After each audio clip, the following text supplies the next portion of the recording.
when this homeless man saw an old lady struggling to cross the street, he could not sit by and watch it happen. He stood up and guided her hand so she could cross safely. It was a simple act of kindness, but what the lady did as a response made the homeless man burst into tears. Make sure to subscribe and turn on notifications so you don't miss our upcoming stories. Martin always sat at this particular intersection. It was one of the busiest places in the city, so that meant that there were lots of people with change to spare. And during this particular morning, he could use every bit of that money. Martin was extremely hungry and didn't have a dime to his name. The poor homeless man shook his cup, and occasionally a random passerby would drop down a few pennies. It wasn't much, but Martin never complained and always smiled. He was happy with every form of kindness, and that's when he saw it. The traffic lights turned green, and an old lady started crossing. Everyone around her paid the old woman no mind and simply kept walking. But Martin saw how oncoming cars already started moving. How can they leave her stranded like that? Martin thought to himself. So the homeless helper did the only thing he could do in that situation. He ran across the cross-section and signaled the cars to stop or move around the elderly woman. Martin then grabbed her hand and guided her to safety. The old woman looked up at Martin for the first time. It felt weird because people usually avoided eye contact with a homeless man like himself. But the old lady showed gratitude. She realized that no one helped her except for him. It was like I was invisible, she said. Martin laughed after hearing that comment because he knew the feeling all too well. That's the exact feeling you also get when you're homeless like me. The old woman nodded, agreeing that they had this fact in common. She also added that she wanted to thank Martin for his service. Martin simply smiled and said that he didn't want anything from her. I helped you just out of the kindness of my heart, madam. The old woman pulled a thick envelope from her bag. She said her name was Christine, and then went on to place the large envelope inside Martin's hands. There is something special inside this package just for you, but you can only open it once I'm gone. Use it wisely and don't be greedy, she said. Martin looked at Christine, confused. He wanted to ask Christine what she meant, but before he knew it, she was gone. Suddenly, the old lady seemed pretty fast, which was odd. After a few minutes, she was completely gone from sight, which gave Martin permission to open the large envelope. What's inside this thing? He wondered. At first, he expected to find some cash since the old woman told him not to be greedy. But to his surprise, Martin found 3 smaller-sized envelopes inside. What is this? They seemed numbered from 1 to 3. But why? And what was inside? Martin decided to open just the first envelope, and then he found a receipt for a dry cleaner inside. What the hell is this? Martin felt like he was being punked for some reason, and the confused homeless man looked around to see if there were camera people hiding somewhere.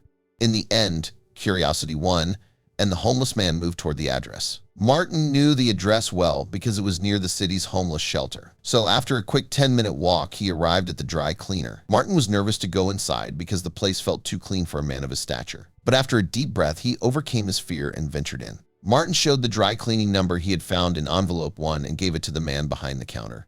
The man looked at the ticket and scanned Martin's demeanor quickly before politely smiling to get his order. The owner came back with a beautiful garment fit for a sharply dressed man. He wasn't the owner of this outfit. He simply got an envelope that suggested he needed to come here. What do I do with this? This is much too nice for me. But the owner persisted and even allowed Martin to change clothes in the staff restroom. But he still didn't know why he got these clothes in the first place. What do I do now? There was only one thing he could do. Open envelope number 2. Inside that paper container was just a simple message this time.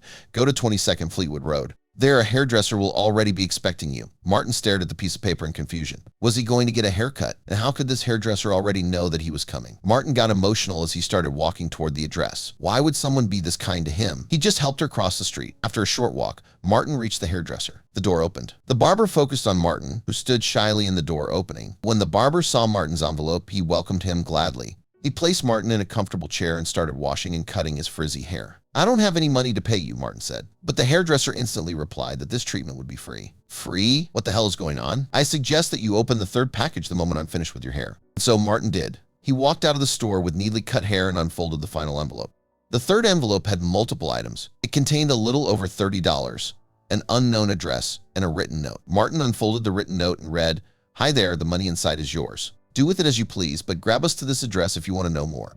The homeless man was conflicted. That amount of money was well over 2 days worth of begging for him. In the end, curiosity won and Martin passed up on the meal in bed. He wanted to know the final answers to this puzzle. And following Christine's quest did not disappoint yet. He arrived at the bus station and walked toward the ticket booth with a smile on his face. The bus ride took Martin way out of town. This part of the city was unfamiliar to him. The homeless man knew all the city's urban areas, but there were mostly trees and vast open fields around here. After about 30 minutes, the bus stopped in front of the biggest house Martin had ever seen. The house and the property were very imposing, and even though Martin wore nicer clothes, he still felt out of place. Nerves filled up his body again as Martin made his way to the mansion's front door. The doorbell rang and Martin expected Christine to open up, but he got something else. A tall and slender man opened up, and he scanned Martin from top to bottom. At first his face was stern, but as he noticed the clothes and Martin's neatly combed hair, his demeanor changed. "Come inside, sir," the man requested. "We were already expecting your arrival." Martin stepped into the hallway, confused. The hallway inside the mansion was massive. It had detailed wooden paneling all over, and in the center of it, a spiral staircase that twisted upwards at least 3 floors.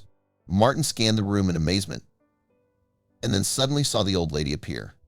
"Hi, Martin. I see you've met my butler." Martin followed Christine further into the home. "Oh my, you smell very nice," she complimented Martin. To which the homeless man smiled, stating that besides the bus ticket, he also bought some deodorant with the money received. "I wanted to make myself presentable, to match the clothing and the haircut. It proves even more that I made the right choice in choosing you today," Christine said with a broad smile on her face. Martin politely kept following the old lady, but he did wonder and ask what she meant by that. "What do you mean? The right person for what?" They eventually reached the main dining room of the house. And to Martin's surprise, food was already prepared and plated for them once they got there. "Come sit down and eat with me," Christine said to the starving Martin. At that point, Martin was overjoyed and truly happy that he had chosen the bus ticket over a quick meal and a bed. He sat down and breathed in the smell of freshly baked bread. While the happy homeless man took his first bite, Christine placed a document on the table between them. "My husband wrote the file inside this document.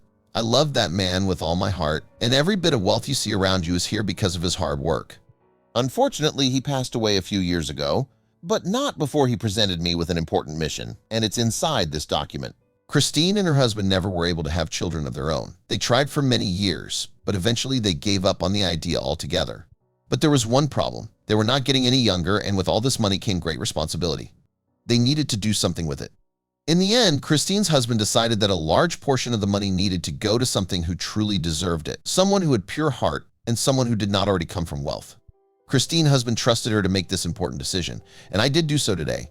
Carl, my husband, always trusted my judgment and knew I would do right with his money. So, ever since his passing, I've been holding onto the envelope with his instructions.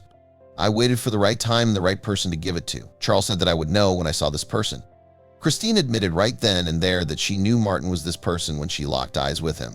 Martin couldn't believe this statement. Tears were already forming in his eyes as she spoke those words, and he tried to stay humble. Christine pushed the document toward Martin, who immediately put it down as cutlery.